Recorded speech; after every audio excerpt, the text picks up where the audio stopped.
In this video, I'm gonna teach you how to connect Verizon wireless router to TV. It's a very easy process, so make sure to follow along. In this video, I'm gonna give you easy to follow instructions on how to properly set up your Verizon wireless router and connect it to any TV model that you have.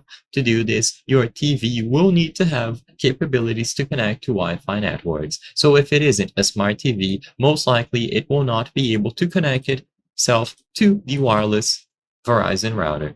So to start, go over to the settings. In this video, I'm going to show you an example with a generic Samsung TV, but keep in mind that this process might differ depending on your specific TV manufacturer and model. But for most models, you will have to start this by going over to the settings. When you access the settings, look for network settings. You will be able to set up different networks, both wired and wireless. So go over to network and then go over the process here.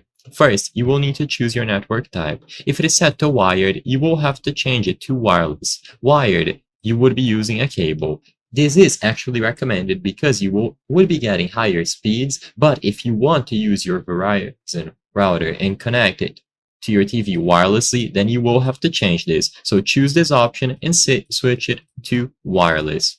Once it is set to wireless, you will be able to proceed. You will see all of the networks available. You will see the signal strengths, and you will be able to connect to them. Usually, you will be looking for the one with the highest strength possible. The closer your TV is to your Verizon wireless router, the best the signal is going to be. So try to get as close as possible. And once you select it from the list, you will be able to connect to that Wi-Fi network. If it is password protected, then you will have to input the password before connecting. And after you are done inputting a password if needed, you will be connected into the Verizon router network and you will be able to use internet on your TV. I hope I was able to help you on how to connect Verizon wireless router to TV. If this video helped you, please be sure to leave a like and subscribe for more very easy tips. Thank you for watching.